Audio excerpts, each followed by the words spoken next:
हाँ ठीक है कहलू हाँ। ए बहनी हम ना देखो दोनों हसियाइन के नया पर ऊपर भइल बा तनी पुकारा ना। ठीक बा पुकारा तानी। ए रुकैया भी तनु सुनबू हो कहां जाता रू? अस्सलाम वालेकुम वरहमतुल्लाहि वबरकातुहू। वालेकुम अस्सलाम। बैठा बैठा।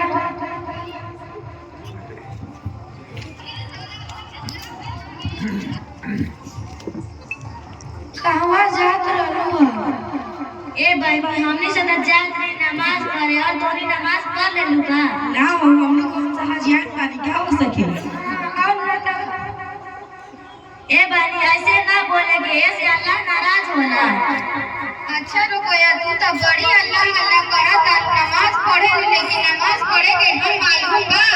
हाँ पूछा चाहत है। अच्छा तो तुम्हें बता दो तनी के वजू कैसे कइल जाला? ए बहनी वजू में चार चीज फर्ज बाजे छुटला से वजू न होला। नंबर 1 पूरा चेहरा धोल जाला, पेशानी के बाद से लेके ठुड्डी के नीचे तक, एक कान के लौ से दूसरे कान के लौ तक। नंबर 2 दोनों हाथ धोल जाला केवड़ी समेत। नंबर 3 पूरे सर का मसा कइल जाला। नंबर 4 दोनों पैर धोल जाला टकना के साथ।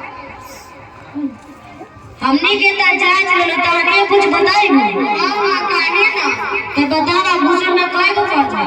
अच्छा तो ये पूछा दारू के न जाने लागी नहाए में 11 को फर्ज बा तो कौन सा बताइबो? तो सुन ना। नंबर 1 पानी होके, नंबर 2 मंजन बरस होके, नंबर 3 तौलिया लुंगी होके, नंबर 4 लोटा बाल्टीन होके, नंबर 5 अच्छा कल्ला होके, नंबर 7 साबुन का शैम्पू होके, नंबर 8 नहाए के भैया हाली हाली पानी डाले के, नंबर 8 नहाए के बाद बाल में तेल लगावे के, नंबर 9 नहाए के बाद काजल करे के, नंबर 10 साबुन का शैम्पू होके, नंबर 11 में नया कपड़ा पहने के। वाह वाह वाह बहुत अच्छा। हमने के तो हजियान करा देलू, अपने के तो गुस्सा करे के रूल उठाबा। अच्छा तो तुम्हें बता दो ए बहनी नहाए में 3 चीज फर्ज बाजे छुटला से वजू ना होला।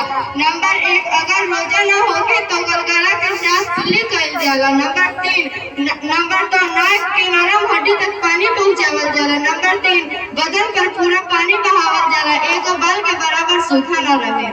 सही कहलू है बहनी। ई सब बतावा ई सब कहां से मालूम भइल है? ए बहनी ई सब हमने आलमगीर मकतब से तालीम हासिल कइला के बाद मालूम भइल है। अच्छा तो ई बतावा ई कहां बा हो?